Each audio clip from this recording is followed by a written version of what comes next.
আসসালামু আলাইকুম সুপ্রিয় শিক্ষার্থী, আশা করি সবাই ভালো আছো। আমার এই ভিডিও যেখান থেকে দেখছো সবাইকে আন্তরিক শুভেচ্ছা এবং অভিনন্দন। আমাদের আজকের বিষয় নিয়ে আলোচনা করব, বলছে যে প্রকৃতি ও প্রযুক্তিতে বহুপদী রাশি, তাই না? আজকে অনুশীলনী প্রশ্ন নিয়ে আলোচনা হবে।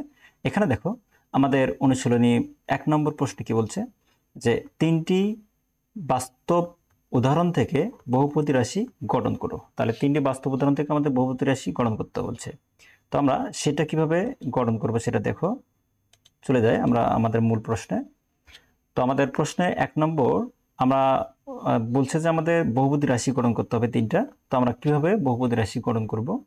তো আমরা এইভাবে আমাদের বহুপদী রাশি গঠন করতে পারি। দেখো 1 নম্বরটা দেখতে পারো এভাবে, টাকা জমানোর প্ল্যান এর উদাহরণ। তাহলে আমাদের প্রথম যে টাকা জমানোর প্ল্যানের উদাহরণ সেটা আমরা এইভাবে লিখতে পারি। এখানে দেখো রহিমের কাছে 100 টাকা আছে এবং সে প্রতি মাসে কত টাকা জমা রাখে? 50 টাকা করে জমাতে চায়। তাহলে n মাস পর তার জমা টাকার পরিমাণ SN হলে উক্ত টাকা জমানোর প্ল্যানের বহুপদী রাশি হবে SN ইকুয়াল, এই দেখো 50n প্লাস 100। তো এখানে 50n শব্দের অর্থ হলো n প্রতি মাসে কত টাকা জমাবে? 50 টাকা। এবং n হচ্ছে বছর, এখানে 2 মাস, সরি n হচ্ছে মাস, এখানে 2 মাস হতে পারে, 3 মাস হতে পারে এবং 4 মাস হতে পারে। n হচ্ছে যথেষ্ট সংখ্যক বছর এবং 100টা কি? 100টা আমাদের আছে। আচ্ছা, তার কাছে যে টাকা ছিল কত টাকা? মূলধন ছিল 100 টাকা। তো আমরা এইভাবে এটা মোট বা এটাকে মোট সংখ্যা যদি আমরা হিসাব করি তাহলে লিখতে পারি 50n প্লাস 100। তো চাল ডালের হিসাবে আমরা উদাহরণ দেখতে পারি। দেখো চাল ডালের উদাহরণ আমরা এভাবে লিখতে পারি যে করিম বাজারে গিয়ে দেখলো প্রতি কেজি ডাল ও চাল ও ডালের দাম যথাক্রমে এক্স ও ওয়াই টাকা। তিনি 6 কেজি চাল ও 2 কেজি ডাল কিনলেন। তাহলে করিম সাহেবের চাল, তারপর বলছে ডাল বাবদ খরচকে আমরা নিম্নোক্ত বহুপদী রাশি দ্বারা প্রকাশ করতে পারি। দেখো তাহলে সেইটা আমাদের কিভাবে প্রকাশ করতে পারবো? মোট খরচ, এখানে দেখো যদি 6 কেজি চাল 6x এবং 2 কেজি ডাল 2y। ওকে, আবার বলছি আমরা 3 নম্বর বলছি যে জমির ক্ষেত্রফল উদাহরণ। তো জমির ক্ষেত্রফলের উদাহরণ হবে এইভাবে। দেখো আমরা এভাবে লিখতে পারি যে সমরেশ বাবুর 1 খণ্ড আয়তাকার জমি আছে যার দৈর্ঘ্য x এবং প্রস্থ y। তাহলে সমরেশ বাবুর জমির ক্ষেত্রফলকে আমরা বহুপদী রাশির মাধ্যমে প্রকাশ করতে পারি, যা নিম্নরূপ। তো আমরা এভাবে লিখতে পারি যে জমি ক্ষেত্রফল কি লেখা যায়? দৈর্ঘ্য গুণ প্রস্থ, তাই না? এবং xy এটাকে বলবো। আচ্ছা, তারপর আমাদের পাঠ্য বইয়ে 2 নম্বর প্রশ্নটা আমাদের কি দেওয়া আছে সেটা দেখে নেই। পাঠ্য বইয়ে আমাদের 2 নম্বর প্রশ্ন দেওয়া আছে যে নিচের নির্দেশনা মোতাবেক বহুপদী রাশির উদাহরণ দাও। তো এখানে বহুপদী রাশি আমাদের লিখতে হবে যে একক চলক, ত্রিমাত্রিক ও দ্বিপদী হতে হবে। 2 নম্বর বলছে একক চলক, ত্রিমাত্রিক ও চতুর্পদী হতে হবে। আর 3 নম্বর বলছে 2 চলক, দ্বিমাত্রিক, দ্বিপদী হতে হবে। তো আমরা সেগুলো কিভাবে সমাধান করব দেখে নিই একটু, কেমন? তা আমরা উদাহরণ আমাদের দেওয়া আছে, তো আমরা এইভাবে লিখতে পারি সেটা। দেখো 1 নম্বর একক চলক দ্বিপদী, তাই না? এই যে এখানে আছে ত্রিপদী, শব্দের অর্থ আমরা পাঠ্য বইটা একটু তোমাকে দেখাই। এখানে বলছে এক চলক, চলক একটা থাকতে হবে, ত্রিমাত্রিক, মাত্রা কত হবে? ত্রিমাত্রিক, পট্টকাটা থাকবে 2টা। তো আমরা সেটা লিখলাম। আমরা একটু যদি বোঝানোর চেষ্টা করি, দেখো এই যে এখানে এই যে এই অংশটা, হ্যাঁ এই অংশটা আমাদের এক ত্রিমাত্রিক, তাই না? আর চলক দেখো একটাই। চলক বলতে আমরা যে কোনো ইংরেজি অক্ষরগুলোকে চলক বলবো। তাহলে এখানে এক্স, এটাও এক্স। এটা দ্বিপদ কেন? এই যে এখানে 3x এটা একটা পদ এবং 2x এটা একটা পদ। আশা করি বুঝতে পারছো। এবং মাত্রা, উপরে পাওয়ারগুলোকে আমরা মাত্রা বোঝাবো। যেহেতু এটা ত্রিমাত্রিক বলছিল এজন্য x এর উপর কিউব হবে। যদি দ্বিমাত্রিক বলে তাহলে x এর উপর 2 হতো। হ্যাঁ, তা আমরা 2 নম্বরটা আমরা একটু দেখে নেই। 2 নম্বর বলছে আমাদের যে এক চলক ও ত্রিমাত্রিক যে চতুর্থপদী, কি বলছে? এক চলক, ত্রিমাত্রিক, চতুর্থপদী। তো আমাদের চতুর্থ পদ থাকতে হবে এবং একটা চলক হতে হবে। দেখো একটা চলক, এই যে এক্স এক্স এক্স চলক, এবং চতুর্থ পদ কোনটা? দেখো এটা একটা পদ, এটা একটা পদ, এটা একটা পদ এবং এটা একটা পদ। যোগ এবং বিয়োগ দ্বারা পদ বোঝায়, কেমন? ত্রিমাত্রিক, দেখো এটা ত্রিমাত্রিক, এটা হচ্ছে দ্বিমাত্রিক, হ্যাঁ এটা দ্বিমাত্রিক। ওকে, আচ্ছা। তারপর আমাদের প্রশ্নে বলছে, দেখো প্রশ্ন বলছে 3 নম্বর যে 2 চলক ত্রিমাত্রিক দ্বিপদী। 2 চলক হতে হবে, তাহলে এবার আমাদের চলকের সংখ্যা 2 চলক এবং ত্রিমাত্রিক হতে হবে। দেখো এক্স একটা চলক এবং ওয়াই একটা চলক এবং 2টা পদ। ওকে, এক্স এবং একটা ওয়াই পদ। দেখো ত্রিমাত্রিক কি হবে? এখানে এটা একটা মাত্রা 3, এটার একটা মাত্রা 3। ওকে, আচ্ছা। আমরা পরবর্তীতে দেখি, এখানে বলছে যে 2 চলক এবং ত্রিমাত্রিক ত্রিসমমাত্রিক এবং ত্রিপদী। দুই চলক হতে হবে ত্রিসমমাত্রিক এবং ত্রিপদী। রাশি থাকবে তিনটা, ত্রিসমমাত্রিক এবং তিনপদী হতে হবে। দেখো এখানে দেখো ত্রিমাত্রিক, তাই না? ত্রিমাত্রিক, ত্রিসমমাত্রিক, এতে তিনটার মধ্যে সমমাত্রা আছে দুইটা। হ্যাঁ, তারপর বলছে যে তিনটা আমাদের পদ, এটা একটা পদ, এটা একটা পদ এবং এটা একটা পদ। আচ্ছা, তারপর আমরা যদি 5 নম্বর দেখি, এখানে বলছে চারটা চলক থাকতে হবে, চক্রক্রমিক এবং বস্তুতুর মাত্রিক। তো সেটাকে আমরা এভাবে লিখতে পারি, দেখো আমরা এটাকে এভাবে লিখতে পারি চক্রক্রমিক, তাই না? চার মাত্রা হতে হবে, এখানে এক্স ওয়াই জেড, দেখো এক্স ওয়াই জেড এবং এম এর উপর, এবং এখানে চতুর্থ মাত্রিক, এটা একটা মাত্রা, এটা একটা মাত্রা এবং এটা একটা মাত্রা এবং এটা একটা মাত্রা। ওকে, আচ্ছা, এবার আমরা যদি আমাদের প্রশ্ন 3 নম্বরে যাই, তাহলে আমরা এভাবে লিখতে পারি, উদাহরণ দাও। কিসের উদাহরণ দাও? যে 1 নম্বর সমমাত্রিক, প্রতিসম, চক্রমাত্রিক। তো এগুলো আমরা কিভাবে লিখবো সেগুলো আমরা একটু দেখে নেই। তো আমরা উদাহরণ দিয়ে আমরা কাজ করবো। আমাদের লেখা আছে, দেখো যে সমমাত্রিক প্রতিসম চক্রক্রমিক বহুপদী রাশি হবে। দেখো সমমাত্রিক সবগুলো মাত্রা সমান 2 2 2। ওকে, প্রতিসম দেখো এই যে এক্স ওয়াই জেড, এটা যদি সবগুলোর মান এখান থেকে এখান থেকে মানে স্থানান্তরিত করা হয়, এক্স এর জায়গায় ওয়াই, ওয়াই এর জায়গায় জেড, তাহলে মানে কোনো পরিবর্তন হবে, অর্থাৎ রাশিটা কোনো পরিবর্তন হবে না, এই জন্য এটাকে প্রতিসম বলা হবে।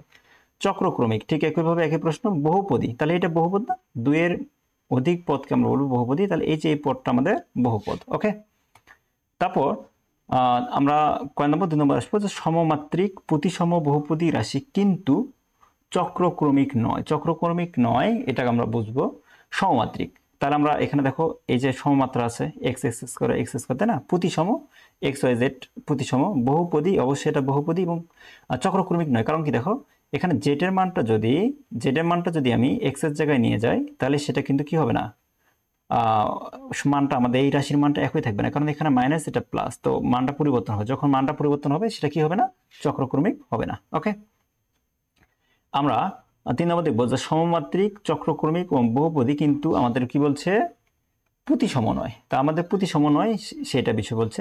দেখো X Y Y Z Z X, এটা আসলে কোনো প্রতিসম নয়, কিন্তু এই যে রাশিগুলোর মানগুলো সবগুলো প্লাস, এই রাশিগুলোর মানগুলো যদি আমি এই এক্স এর জায়গা ওয়াই নিয়ে এসে দেই, তবু কোনো রাশির মান কোনো পরিবর্তন হবে না, অর্থাৎ এটা একটা কি বলছে, চক্রক্রমিক হবে। ওকে, এবং আমাদের এখানে 4 নম্বর বলছে প্রতিসম চক্রক্রমিক বহুপদী রাশি কিন্তু সমমাত্রিক নয়। সমমাত্রা বলতে একই মাত্রা। তো এখানে দেখো সমমাত্রা নয়, x cube y cube z cube, এখানে হচ্ছে 3x cube y square z square, তাই না? তো যেহেতু এটা সমমাত্রা নয়।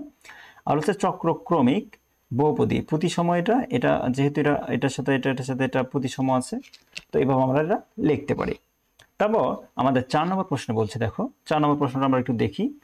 এখানে বলছে ভাগ প্রক্রিয়ার মাধ্যমে x⁴ - 3x² + 1 কে 2x² - 3 দ্বারা ভাগ করো। তো এটা আমরা কিভাবে ভাগ করতে পারি? ওকে, তো আমরা এটাকে এইভাবে ভাগ করতে পারি। দেখো আমরা এটা আমাদের ভাজ্য আর এইটাকে হলো ভাজক, এটাকে আমরা ভাগ করবো এবং এই অংশটা হবে ভাগফল। তো দেখো আমার প্রথম কাজ হচ্ছে যে এমন একটা সংখ্যা বসাবো যেটা আমার এই সংখ্যাটাকে ক্যান্সেল করা যায়। যেমন ধরো আমি যদি হাফ এক্স স্কোয়ার বসাই, তাহলে এই হাফ এক্স স্কোয়ার দ্বারা এই অংশটাকে গুণ করো। যদি গুণ করো তাহলে এই 2 এবং এই 2 ক্যান্সেল হবে, তাহলে এই x² x4 হবে, তাই না? তারপর দেখো আবার এই যে হাফ এক্স স্কোয়ার দ্বারা যদি 3 গুণ করো, তাহলে 3টা উপরে যাবে 3 এর সাথে 1, অর্থাৎ 3 এর সাথে যদি আমি 1 গুণ করি তাহলে আমি ওইটা পাবো 3, আর নিচে কি আছে, নিচে 2 থাকবে, এবং এই যে x² এখানে আছে, এই যে x²। এখন দেখো যদি আমার কি থাকে, আমরা যখন ভাগ করবো তখন চিহ্ন পরিবর্তন করবো, যোগ থাকলে বিয়োগ, বিয়োগ থাকলে যোগ। এখানে দেখো এই যে এইটা এবং এইটা x কাটা যাবে, তাই না? আর এইটার থেকে এটা যেহেতু সমরাশি নয়, এই জন্য বিয়োগ করা যাবে না। তো আমরা কি করবো, -3/2x² লিখবো, +1 লিখবো। এখন দেখো তো আমাদের মূল সত্য হচ্ছে আমাদের বাম পাশে যে সংখ্যাটা থাকবে এই সংখ্যাটাকে আমাদের প্লাস মাইনাসে ক্যান্সেল করতে হবে, সেই আমাদের মানে এটা আমাদের মনে রাখতে হবে। হ্যাঁ, তো দেখো এখানে আমাদের 3/2 আছে, কিন্তু আমাদের মূল সংখ্যা কত আছে, 2 আছে। তো আমরা যদি 3/4 দ্বারা ভাগ করি তাহলে আমাদের দেখা যাবে এই 2 এবং এই 2 কাটা যাবে, উপরে 3 পড়ে থাকবে একই রকম ভাবে। তো আমরা এইভাবে কাটতে পারি। 3/4 দ্বারা যদি এটাকে গুণ করি, এই অংশটাকে গুণ করি, তাহলে আমরা লিখতে পারি 2 × 4, উপরে থাকবে 3, তাই না? 3/x² এটা থাকবে, এবং 3 এর সাথে যদি 3 গুণ 3 3 9 বা 4, তো এটা আমরা পেয়ে গেলাম। তো আমাদের ভাগশেষ কত হবে? 1 এর সাথে যদি আমি 9/4 এটা বিয়োগ করি তাহলে আমি 9/5 পেয়ে যাব। ওকে, তো কিভাবে পাওয়া যায়? তো আমরা ভাগফল কত পাইলাম? ভাগফল পাইলাম 1/2x², 3/4 এবং ভাগশেষ পাইলাম -5/4। এটা আমাদের অ্যান্সার। আমাদের 2 নম্বরে আমাদের বলা আছে ভাগ প্রক্রিয়ার মাধ্যমে 5x³ - 3x - 2 কে 3x - 2 দ্বারা ভাগ করতে হবে। তো সেইটা ভাগ আমরা কিভাবে করব দেখে নেওয়া যাক। এখন বলছে যে চলো আমরা ভাগ প্রক্রিয়াটা একটু কমপ্লিট করে আসি। 3x - 2 এটাকে আমরা যদি 5x/3 দ্বারা প্রকাশ করি, একই রকম ভাবে এটা আমরা পাবো 5x² এবং এই যে 5/3 কে 2 দ্বারা যদি ভাগ করি তাহলে 5 2 × 10, নিচে হলো 3, আর এখানে যেহেতু x² আছে এখানে x² হবে। তারপর কি আছে, প্লাস মাইনাস ক্যান্সেল হলে কি পড়ে থাকে 10/3, যেহেতু এটা চিহ্ন পরিবর্তন হয়েছে তাই না, x² আর -3/2 এটা -2। তো এই সংখ্যাটাকে যদি আমরা 10/9x দ্বারা ভাগ করি, এই সংখ্যা দ্বারা ভাগ করি, তাহলে আমরা এইটা পাবো, এই অংশটা পেয়ে যাব। ওকে, তো কিভাবে পাই? দেখো এই অংশটা কাকে ভাগ করব, এই পুরো অংশটাকে ভাগ করে দেব। তো পুরো অংশটাকে যদি আমি ভাগ করে দেই তাহলে দেখো প্রথমে 3 এর সাথে যদি আমি 10/9 এটা গুণ করি তাহলে আমরা কি পাবো, 3 3 × 9, নিচে দেখবে 3, x² x এর সাথে x গুণ করবে, x² বসবে। ওকে, তারপর আমরা কি করব, এই 10/9 x এর সাথে 2 যদি গুণ করি তাহলে 10 2 × 20, আর নিচে দেখবেন 9 x এর সাথে x। ওকে, এখন চিহ্ন পরিবর্তন করা, প্লাস মাইনাস মাইনাস মাইনাস মাইনাসে প্লাস, এখানে যেহেতু প্লাস আছে এখানে মাইনাস হবে, প্লাস মাইনাস ক্যান্সেল হবে, এখানে যেহেতু মাইনাস আছে প্লাস হবে, তাহলে প্লাস মাইনাসে মাইনাস হবে। এখানে দেখো আমরা লিখতে পারি 9/7, যেহেতু এটা সমজাতীয় আমাদের অঙ্ক, সমজাতীয় 3x আর 20/9, যেহেতু x একই জাতীয়, সেহেতু আমাদের বিয়োগ হবে। বিয়োগ ফল আমাদের এটা আশা করি তোমরা বিয়োগ ফল কিভাবে করতে হয় সেটা জানো। তো আমরা এইভাবে পাবো 7/9x - 2, এই অংশটা আমরা জানি, এই অংশটা পেলাম। এবং এটার সাথে যদি আমি এটাকে কত দ্বারা গুণ করব, আমি এই অংশটাকে 7/9 অংশটাকে কাটবো, কত দ্বারা গুণ করব, 7/27 দ্বারা এই অংশটা দ্বারা ভাগ করব। তো ভাগ করলে আমি কত পাই, এই অংশটা পাবো, এই অংশটা পাবো। এটাকে যদি আমি কি করি, বিয়োগ করি, তাহলে আমি ভাগশেষটা এত পাবো। তো আমাদের প্রশ্নে কিন্তু বলা ছিল প্রমাণ করতে বলছিল, তাই না? আমাদের প্রশ্নে বলা আছে যে ভাগ করো, ভাগশেষ উপপাদ্য ব্যবহার করে, আমাদের প্রশ্ন বলছে যে ভাগশেষ উপপাদ্য ব্যবহার করে সত্যতা আমাদের যাচাই করতে বলছে। তো আমরা কিভাবে সেটা যাচাই করব দেখি একটু।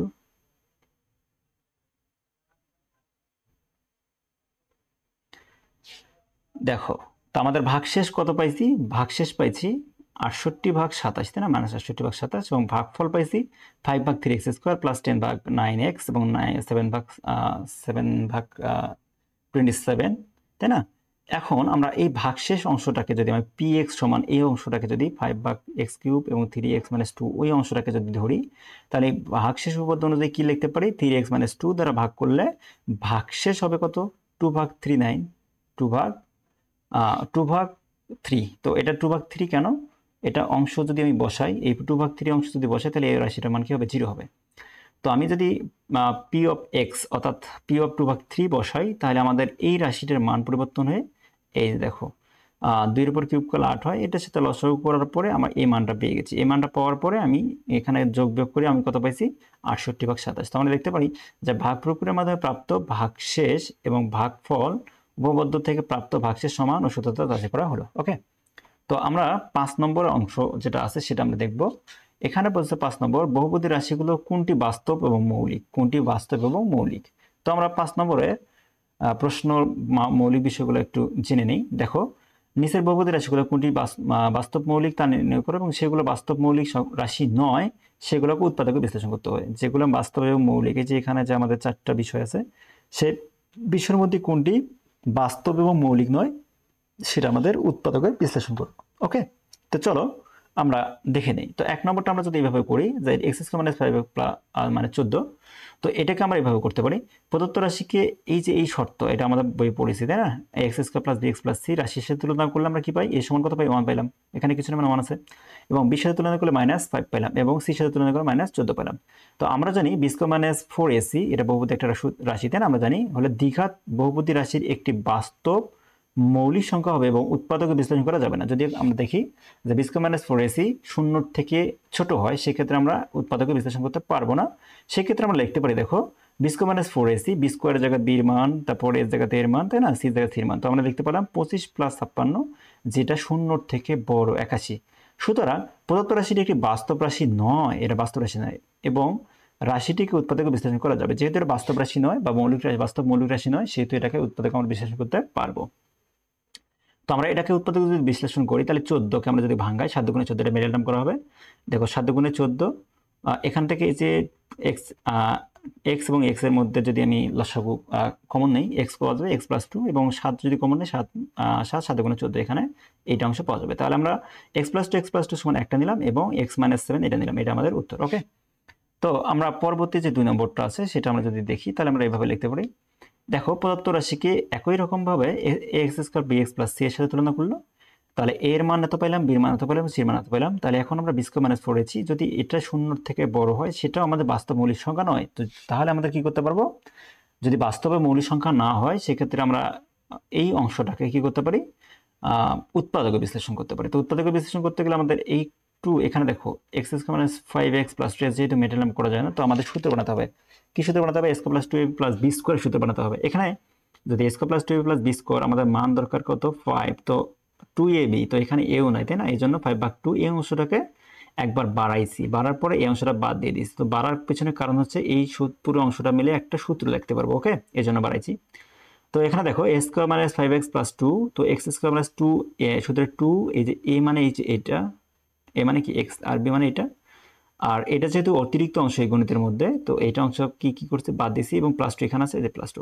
ওকে, তো আমরা কি করতে পারি? Square minus 2 plus B square লেখা যায় A minus B whole square, এই অংশটা আমরা লিখতে পারি। এবং এই যে অংশটাকে 5 5 4 5 20, সরি 5 5 25 আর 2 2 4, এটা থেকে যদি 2 বাদ দাও, তাহলে আমরা কত পেয়েছিলাম? 17/4। তো এই যে অংশটাকে আমরা যদি এইভাবে করি, দেখো এখানে স্কোয়ার রুট, আমরা স্কোয়ার মানে বি স্কোয়ার সূত্রে ফেলাইছি, এটা হলো এ, এই অংশটা যদি বি ধরো, এখানে প্রশ্ন হতে পারে যে 70-এর উপর রুট কেন? যেহেতু 70 বর্গ করার জন্য, এই জন্য এখানে আমাদের 70-এর উপর রুট, এবং যেহেতু 2 এর বর্গ আছে, এই জন্য 2 এখানে দেখছি আমরা 2। ওকে, তা হোল স্কোয়ার দিলে স্কোয়ার মানে বি স্কোয়ার হলো এ প্লাস বি। দেখো এই অংশটা যদি এ হয়, এটা যদি বি হয়, তাহলে এ plus B into A minus B.